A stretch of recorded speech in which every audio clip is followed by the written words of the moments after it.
Hello dear students, आप सभी कैसे हैं। और आशा करता हूँ आप लोग बिल्कुल ठीक होंगे। तो ज़्यादा देर ना करते हुए सीधा टॉपिक पे आता हूँ मैं। और आज टॉपिक पे है भारत का एक राज्य जो है मध्य प्रदेश। भारत का एक राज्य मध्य प्रदेश, आज हम उसके बारे में बात करेंगे, उसका सारा स्टैटिक जीके और उसके साथ कुछ मैपिंग भी मैं आप लोगों को कराऊंगा। तो आप लोग वीडियो में शुरू से लेकर आखिर तक बने रहें। तो आई होप आपको वीडियो पसंद आएगा। तो आप लोग क्या करें, अगर वीडियो पे आप लोग नए हैं तो क्या कर लें, चैनल को आप लोग क्या कर लें, चैनल को सब्सक्राइब कर लें, चैनल को सब्सक्राइब कर लें। और बेल आइकन को दबाना बिल्कुल भी ना भूलें, बेल आइकन को दबाना बिल्कुल ना भूलें।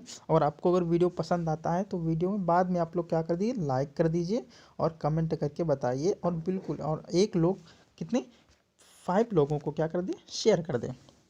ठीक है, आई होप आप लोग ऐसा करेंगे। तो चलिए वीडियो को स्टार्ट करते हैं। देखिए क्या कह रहा है, राज्य कौन सा हो जाएगा, राज्य है मध्य प्रदेश। अभी मैंने बताया मध्य प्रदेश के बारे में बात करते हैं। तो आज मध्य प्रदेश है, इससे पहले मैं उत्तर प्रदेश को करा चुका हूँ।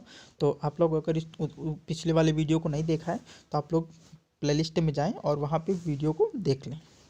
राजधानी इसकी क्या हो जाएगी, जिसकी राजधानी हो जाएगी भोपाल। इसका जो क्षेत्रफल हो जाएगा, इसका क्षेत्रफल 3,08,254 वर्ग किलोमीटर। 3,08,254 वर्ग किलोमीटर इसका क्या हो जाएगा, क्षेत्रफल हो जाएगा। इसकी जनसंख्या कितनी हो जाएगी, 7.26 करोड़, 7.26 करोड़ है। और ये क्या है, ये 2011 के हिसाब से है। ठीक है, 2011 के हिसाब से जनसंख्या है। आज अब की बार 2021 में क्या है, जनगणना होनी है। 2021 में जनगणना होनी है, क्योंकि 2010 में हुई थी। और हर 10 वर्ष बाद, कितने 10 वर्ष बाद जनसंख्या होती है, जनसंख्या की गणना होती है। तो अब की बार 2021 में जनगणना होगी, तो नया डाटा जैसे ही आएगा मैं आप लोगों को नया डाटा प्रोवाइड करा दूंगा। तो अभी तक के लिए 2011 की जनसंख्या का हम लोग विवरण देखते हैं। और तो आई होप आप लोगों को समझ में आ गया होगा कि ये 2011 की जनगणना है। चलिए, पुरुष जनसंख्या इसमें कितनी हो जाएगी, 3.76 करोड़ हो जाएगी पुरुष जनसंख्या। और महिला जनसंख्या की बात करते हैं तो महिला हो जाएंगी 3.50 करोड़। 3.50 करोड़ यहाँ की क्या हो जाएगी, ये महिला की जनसंख्या हो जाएगी।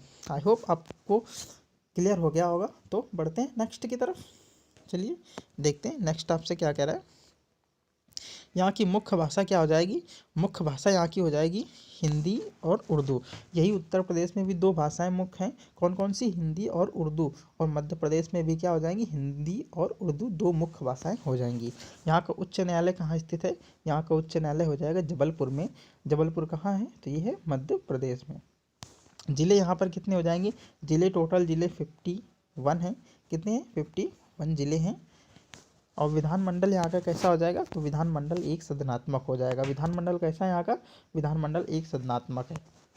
विधानसभा में सदस्यों की संख्या कितनी हो जाएगी, तो विधानसभा सदस्यों की संख्या हो जाएगी 230 हो जाएगी। और राज्यसभा सदस्यों की संख्या कितनी हो जाएगी, 11। राज्यसभा सदस्यों की संख्या कितनी हो जाएगी, 11 हो जाएगी। और इसका लोकसभा सदस्यों की संख्या कितनी हो जाएगी, तो लोकसभा सदस्यों की संख्या हो जाएगी 29। लोकसभा सदस्यों की संख्या कितनी हो जाएगी, तो यहाँ पर हो जाएगी 29 लोकसभा सदस्यों की संख्या है। तो आई होप आप लोगों को क्लियर हो गया होगा। तो देखते हैं नेक्स्ट आपसे क्या कह रहा है। मैं सारा static GK friend, static GK केवल करा रहा हूँ, स्टैटिक जीके जो मैं केवल करा रहा हूँ। और इसीलिए आप लोग क्या करें, स्टैटिक जीके वो होता है जो कभी बदलता नहीं, इसलिए मैं आपको इसके जितने भी हैं मैं सब स्टैटिक जीके करा दूंगा। तो आप लोग प्लीज़ वीडियो को पूरा वॉच करें, और अगर अच्छा लगे तो ज़्यादा से ज़्यादा शेयर करें। ठीक है, चलिए बढ़ते हैं आगे की तरफ। ये देखो मध्य प्रदेश का पूरा मैप है, ये मध्य प्रदेश है। इसमें टोटल कितने ज़िले हो जाएंगे, टोटल ज़िले यहाँ पे हो जाएंगे 51, टोटल ज़िले 51 हो जाएंगे। और यहाँ की जो कैपिटल हो जाएगी, तो ये है बीचों बीच में, इसकी कैपिटल क्या है, भोपाल है। कैपिटल क्या है, भोपाल है। ये भारत के कितने राज्यों के साथ अपनी सीमा साझा करता है, तो मैं इसको आप लोगों को मैप के ज़रिए बताऊंगा। तो देखिए आगे आपके लिए वो मैप लगा हुआ है, तो उसके बारे में बात करते हैं। देखो सीमाएं हैं, सीमाएं कहाँ कहाँ साझा करता है अपनी सीमाएं। तो देखिए सीमाएं जो है, उत्तर प्रदेश, सबसे पहले उत्तर प्रदेश, छत्तीसगढ़, महाराष्ट्र, गुजरात और राजस्थान। ये क्या हो जाएगा, राजस्थान हो जाएगा, ऐसे लिखा जाता है, वो मिसप्रिंट हो गया, राजस्थान। ठीक है, तो चलिए देखते हैं मैप। ये देखिए मैप लगा हुआ है आपको। तो मैं देखो बताता हूँ, ये मध्य प्रदेश है, ये एमपी है। और इसके ऊपर ये जस्ट उत्तर प्रदेश है, उत्तर प्रदेश क्या है, सीमा साझा करता है। इसके बाद इधर है राजस्थान, राजस्थान नंबर दूसरा हो जाएगा। और देखिए ये गुजरात जो है, ये देखो ये तटीय सीमा है, तो ये गुजरात की हो जाएगी 3 नंबर। और ये महाराष्ट्र है, महाराष्ट्र आई मीन महाराष्ट्र, महाराष्ट्र की राजधानी क्या है, इसकी राजधानी हो जाएगी मुंबई। और ये चौथे नंबर पर हो जाएगा। और ये जो दिख रहा है आपको, ये छत्तीसगढ़ हो जाएगा। क्या हो जाएगा, छत्तीसगढ़ हो जाएगा। और छत्तीसगढ़ हो जाएगा 1 2 3 4 5, ये हो जाएगा पाँचवा। तो टोटल कितने राज्यों के साथ सीमा साझा करता है, तो 5 भारतीय राज्यों के साथ मध्य प्रदेश जो है वो सीमा साझा करता है। तो आई होप आप लोगों को क्लियर हो गया होगा। तो चलिए बढ़ते हैं नेक्स्ट की तरफ। तो फ्रेंड, अगर आपको वीडियो पसंद आ रहा हो तो प्लीज़ फ्रेंड वीडियो को लाइक कर देना। और आप लोग इसकी पीडीएफ के लिए मेरा टेलीग्राम चैनल ज्वाइन कर सकते हैं, जो मैं डिस्क्रिप्शन बॉक्स में लिंक उसकी मैं दे दूंगा। तो आप लोग पीडीएफ के लिए बिल्कुल भी चिंता मत करिए, और वीडियो को ज़्यादा से ज़्यादा शेयर करने की कोशिश करें। प्रमुख खाद्यान्न की फसलें कौन सी हो जाएंगी, मतलब खाद्य फसलें क्या हो जाएंगी यहाँ पे, कौन कौन सी प्रमुख फसलें यहाँ उत्पादन होती हैं। गेहूँ होती हैं, चावल होती हैं, ज्वार। और मुख्य रूप से यहाँ पर दलहन, दलहन का उत्पादन बहुत अधिक होता है। दलहन मतलब मसूर की दाल, मूंग की दाल और उड़द। ये दाल कहाँ सबसे ज़्यादा होती हैं, तो ये होती है मध्य प्रदेश में ही अधिकता इनकी पाई जाती है। राष्ट्रीय पशु यहाँ का क्या हो जाएगा, राष्ट्रीय पशु यहाँ का भी बारहसिंगा हो जाएगा, जैसे उत्तर प्रदेश का है। लेकिन अगर बात करें सबसे ज़्यादा, तो यहाँ पर शेर के लिए या बाघ के लिए भी ये मध्य प्रदेश क्या है, प्रसिद्ध है। राष्ट्रीय पक्षी क्या हो जाएगा, ये दूधराज राष्ट्रीय पक्षी हो जाएगा यहाँ का। यहाँ का राज्य दिवस जो है वो 1 नवंबर को मनाया जाता है। कब, 1 नवंबर को मनाया, जैसे उत्तर प्रदेश का भी 1 नवंबर को, और यहाँ का भी 1 नवंबर को मनाया जाता है। चलिए, राजकीय वृक्ष क्या हो जाएगा, राजकीय वृक्ष हो जाएगा यहाँ का बरगद। क्या हो जाएगा, राजकीय वृक्ष यहाँ का बरगद है। और प्रथम मुख्यमंत्री, वेरी वेरी इंपॉर्टेंट, इसमें 3 स्टार बना ले लीजिएगा आप लोग। इसमें क्या है, प्रथम मुख्यमंत्री हो जाएंगे, बहुत ही इंपॉर्टेंट पूछा था, रविशंकर शुक्ल। कौन है, रविशंकर शुक्ल यहाँ के क्या है, प्रथम मुख्यमंत्री हो जाएंगे, रविशंकर शुक्ल। चलिए देखते हैं नेक्स्ट। प्रमुख नगर कौन कौन से हो जाएंगे यहाँ पे, तो प्रमुख नगर की बात करता है तो आप लोग देख लीजिए। प्रमुख नगर अगर बात करें तो इसमें हो जाएंगे, इंदौर हो जाएगा, इंदौर, इंदौर, भोपाल, जबलपुर और ग्वालियर। भोपाल तो यहाँ की कैपिटल है, भोपाल यहाँ की कैपिटल है। और इंदौर, जबलपुर और ग्वालियर यहाँ के प्रमुख शहर हो जाएंगे, जो प्रमुख नगर बोलते हैं। यहाँ पर टोटल नगरों की संख्या कितनी है, तो टोटल ज़िले जो हैं वो 51 ज़िले हैं। अभी मैं बता चुका हूँ पिछले स्लाइड पे, तो आप लोग देख लीजिएगा, पूरा वीडियो को वॉच किया करें आप लोग, ठीक है। तो यहाँ की प्रमुख नदियाँ कौन कौन सी हो जाएंगी, तो सबसे पहले नर्मदा, महानदी, ताप्ती और चंबल, यहाँ की 4 प्रमुख नदियाँ हैं। वैसे नदियाँ तो यहाँ पर बहुत सारी हैं, लेकिन 4 प्रमुख नदियाँ की मैं बात करता हूँ। तो चलिए देखते हैं आगे। नर्मदा नदी के बारे में बात करता हूँ मैं आपसे। देखिए नर्मदा नदी आपसे क्या कह रही है,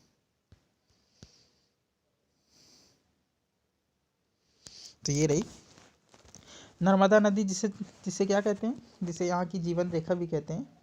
इसको रेवा नाम से जानते हैं, किसे, रेवा नाम से मध्य प्रदेश में जानते हैं। नर्मदा नदी से क्या कहते हैं, रेवा, रेवा नाम से यहाँ पर जानते हैं। मध्य भारत की यह एक नदी है, और भारतीय उपमहाद्वीप की 5वीं सबसे बड़ी नदी है। भारतीय उपमहाद्वीप की 5वीं सबसे बड़ी नदी, कौन सी, 5वीं सबसे बड़ी नदी है। यह गोदावरी और कृष्णा नदी के बाद भारत के अंदर बहने वाली तीसरी सबसे लंबी नदी है। गोदावरी और कृष्णा नदी के बाद भारत की तीसरी सबसे लंबी नदी है। मध्य प्रदेश राज्य में इसके विशाल योगदान के कारण इसे मध्य प्रदेश की क्या कहते हैं, जीवन रेखा कहते हैं। Very very important, Madhya Pradesh की जीवन रेखा किस नदी को बोलते हैं, तो ये हो जाएगा नर्मदा नदी, ठीक है। इसकी लंबाई टोटल हो जाएगी 1312 किलोमीटर। कितनी हो जाएगी, 1312 किलोमीटर हो जाएगी। और ये 1312 किलोमीटर किन किन राज्यों में बहती है, तो ये नर्मदा नदी जो है वो 3 राज्यों में मुख्यतः बहती है। तो कौन कौन सा राज्य होगा, मध्य प्रदेश हो जाएगा, गुजरात हो जाएगा, और क्या हो जाएगा, महाराष्ट्र हो जाएगा, महाराष्ट्र हो जाएगा, ठीक है। 3 राज्यों में मुख्य रूप से बहती है नर्मदा नदी। चलिए देखते हैं आगे। ये देखो मैं पूरा चार्ट दे दिया मैंने, तो आप लोग इसको स्क्रीनशॉट ले लीजिएगा। ये देखिए क्या लिखा है, नर्मदा नदी, एक मिनट, नर्मदा नदी बेसिन और उसका क्षेत्रफल। नर्मदा नदी की लंबाई टोटल कितनी मैंने बताया अभी, 1312 किलोमीटर है इसकी टोटल लंबाई। ठीक है, ये मध्य प्रदेश में कितनी बहती है, सर्वाधिक मध्य प्रदेश में बहती है। उसकी लंबाई मध्य प्रदेश में कितनी हो जाएगी, तो मध्य प्रदेश में 1079 किलोमीटर हो जाएगी, 1079 किलोमीटर हो जाएगी। और ये 82.24% कहाँ बहती है, तो ये बहती है मध्य प्रदेश में। साढ़े मतलब 82.24% कहाँ बहती है, तो ये हो जाएगा मध्य प्रदेश में बहती है।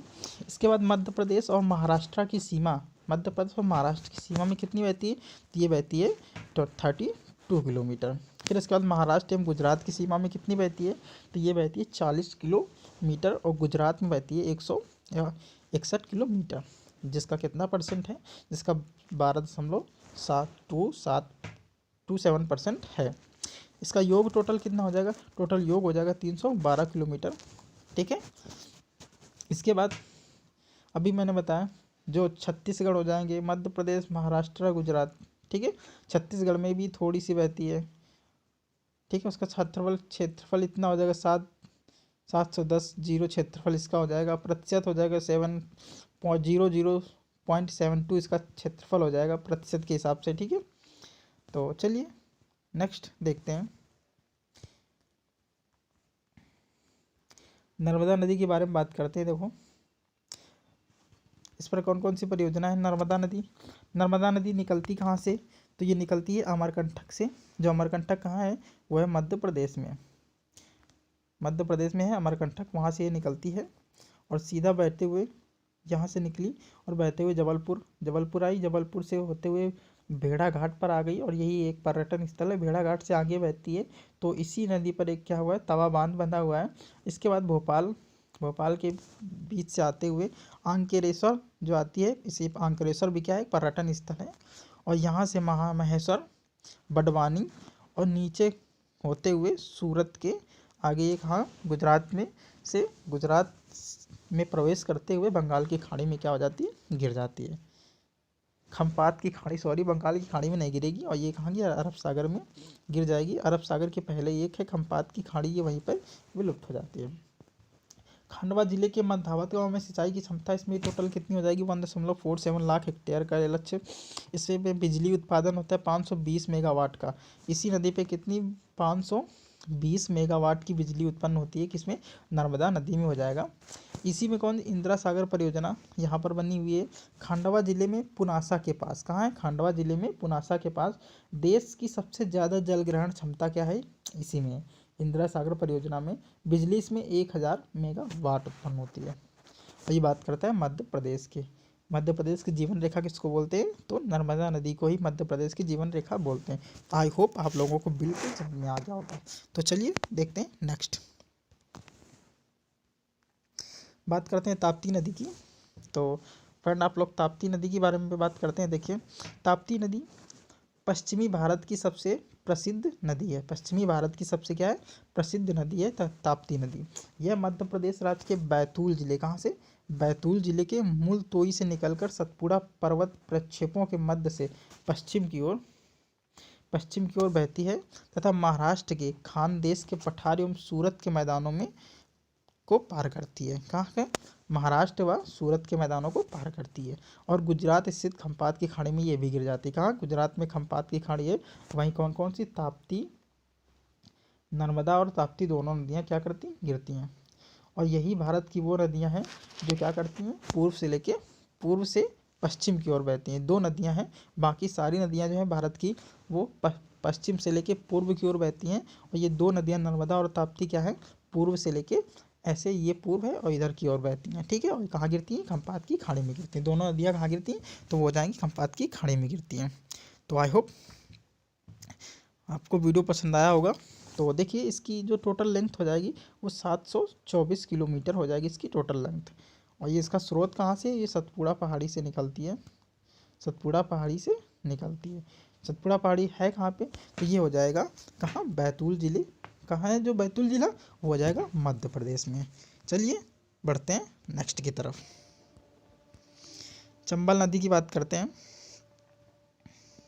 चंबल नदी में देखिए, चंबल नदी मध्य भारत में यमुना नदी की एक सहायक नदी है। ये क्या है, यमुना नदी की सहायक नदी, जो कहाँ पर मिलती है यमुना से, तो यमुना में ये मिलती है फ्रेंड आप लोग बताइए कहाँ पर मिलती है। तो ये हो जाएगा, तो देखिए चलिए अभी बात बताता हूँ। ये नदी जाना पावा की पहाड़ी, कहाँ से, जाना पावा पहाड़ी से निकलती है। सॉरी, ये इटावा में मिलती है। कहाँ, इटावा में, याद आ गया। इटावा में क्या होती है ये, इटावा में उसमें यमुना नदी से क्या हो जाती है, मिल जाती है। कौन सी नदी, चंबल नदी इटावा में यमुना नदी से मिलती है। यह नदी जाना पावा पर्वत, बाचू फाइट, महू से निकलती है। महू से निकलती है। इसका प्राचीन नाम क्या है, चरमवाती। इसका प्राचीन नाम भी पूछ लेता है कभी कभी, तो बहुत इंपॉर्टेंट है। तो चंबल नदी का प्राचीन नाम क्या हो जाएगा, इसका हो जाएगा चरमवाती। इसकी सहायक नदियाँ में सिप्रा, सिंध, काली सिंध और कुनू नदी मुख्यतः हैं। इसकी लंबाई टोटल हो जाएगी 1024 किलोमीटर, 1024 किलोमीटर या 1024 किलोमीटर, आप लोग कुछ भी बोल सकते हैं। इसकी सहायक नदियाँ बहुत इंपॉर्टेंट है। सिप्रा नदी इसकी जोड़ लेना, सिप्रा मैम मत जोड़ देना जो अनअकैडमी पढ़ाती हैं, तो उनकी बात मैं नहीं कर रहा हूँ। तो सिंध, काली सिंध और कुनू इसकी सहायक नदियाँ हैं। चलिए नेक्स्ट, स्रोत ये क्या है इसका, तो जाना पाव की पहाड़ी से भी मैं बता चुका हूँ। जाना पाव की पहाड़ी से निकलती कौन सी नदी, तो वो हो जाएगी चंबल नदी। चलिए देखिए चंबल नदी पर ये मानचित्र मैं दे चुका हूँ मैं, इस पे इसकी प्रमुख परियोजनाएं हम देख लेते हैं।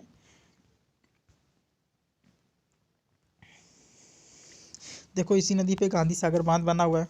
गांधी सागर बांध चंबल नदी पर कहाँ है, मध्य प्रदेश में। राणा प्रताप सागर बांध किस में, रावत भाटा है जो चंबल नदी पर है। जवाहर सागर बांध कोटा में है। कोटा बैराज ये चंबल नदी पर है। सारे चंबल नदी के बांध मैं बता रहा हूँ इसमें, जो चंबल का है वो चंबल में, जो बाकी सहायक नदियों में उसमें सहायक नदियाँ बताऊँगा, ठीक है। बीसलपुर बनास जो है वहाँ का टोंक में है। हरिश्चंद्र सागर काली सिंध में टोंक में। गागसेन दुर्ग जो है काली सिंध आहू में झालवाड़ा में है। शेर दुर्ग कहाँ है, पावन में बारा में है। त्रिवेणी संगम चंबल बनाम सीप, रामेश्वर सवाई जोधपुर है। चलिए देखते हैं नेक्स्ट। ये देखो निकलती कहाँ से, तो ये हो जाएगा, अभी मैं बता चुका चंबल नदी कहाँ से निकलती है, जाना पाव की पहाड़ी से निकलती है, ठीक है। और ये कहाँ पर, ये यहाँ पर देखो, ये यमुना नदी है, ये यमुना नदी है। और यही कहाँ है, इटावा, यही यहाँ है। इटावा में किससे मिल जाती है, यमुना नदी से मिल जाती है। इसकी सहायक नदियाँ, प्रमुख सहायक नदियाँ के बारे में मैं बात करूँगा। इसकी सहायक नदियाँ अभी मैं बता चुका, काली सिंध हो जाएगा, सिंध हो जाएगा, कुनू हो जाएगा, और क्या हो जाएगा इसकी सहायक नदी, और इसकी सहायक नदी काली सिंध आहू, ठीक है। तो देखते यहाँ से निकलती ही जाना पाव की पहाड़ी, ये जाना पाव की पहाड़ी मध्य प्रदेश कहाँ है, ये महू में है मध्य प्रदेश में। और यहाँ से निकलती है और ये कोटा होते हुए नोनस, ऐसी यहाँ से सहायक नदी इसके मेहंदी मध्य प्रदेश से एक सहायक निकलती है। और ये काली सिंध नदी है, और ये काली सिंध मिल जाती है नोनस के पास।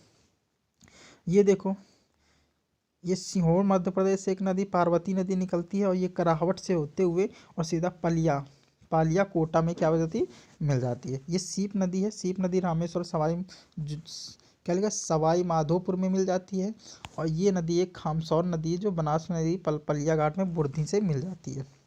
चलिए इसके आगे बात करते हैं। तो ये चंबल नदी आगे जाती है, और ये कहाँ मिल जाती है, ये जाती है इटावा में, और इटावा में किससे मिल जाती है, यमुना से मिल जाती है। और फ्रेंड आप लोग ये मार्क कर लीजिएगा कि यमुना की जो सबसे लंबी सहायक नदी हो जाएगी, यमुना की सबसे लंबी सहायक नदी हो जाएगी, कौन सी हो जाएगी, तो वो यही चंबल नदी हो जाएगी, यमुना की सबसे लंबी नदी। चंबल नदी की जो प्रमुख परियोजनाएं हैं, वो दो परियोजनाएं आप लोग याद कर लेना, गांधी सागर बांध और राणा प्रताप बांध और जवाहर सागर बांध। ये तीन बांध बहुत ही इंपॉर्टेंट हैं, जो आप लोगों को बिल्कुल नोट डाउन कर लेना है। किस नदी पर है, तो वो चंबल नदी पर हो जाएंगे।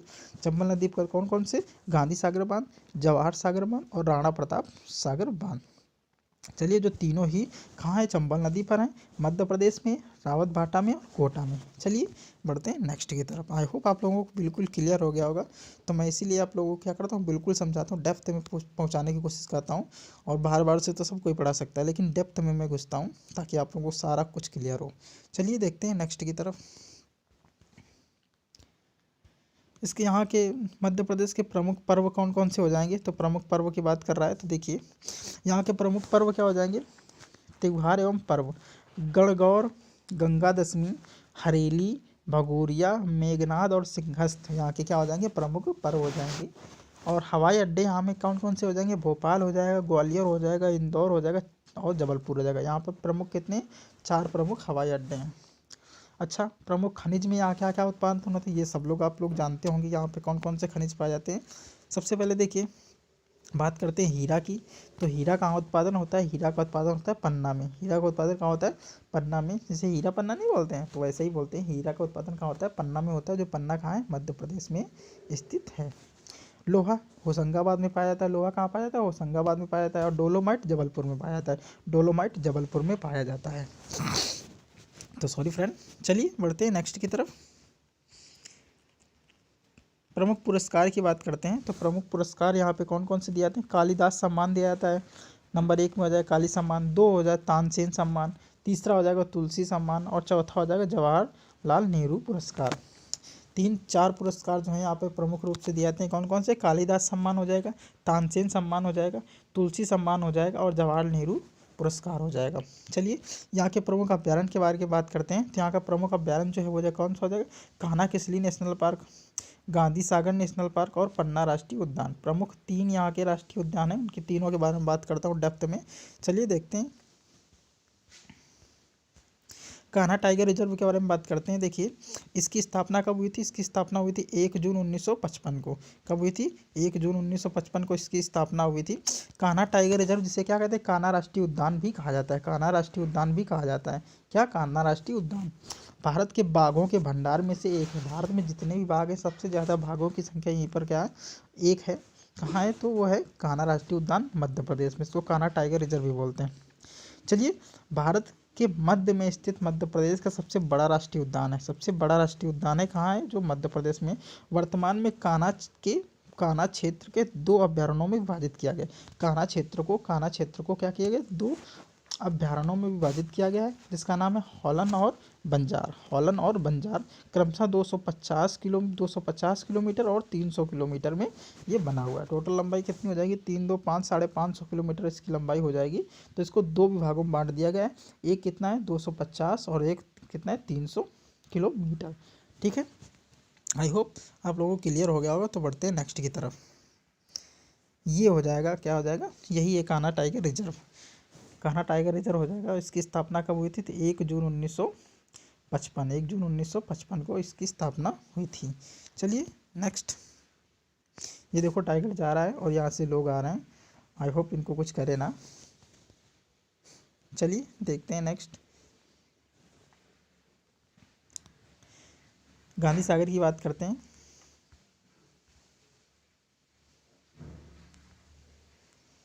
देखिए गांधी सागर में क्या हो जाएगा? गांधी सागर अभ्यारण्य, इसका नाम और क्या है? ये कहाँ पर स्थित है? ये नीमच में स्थित है। कहाँ है? नीमच में।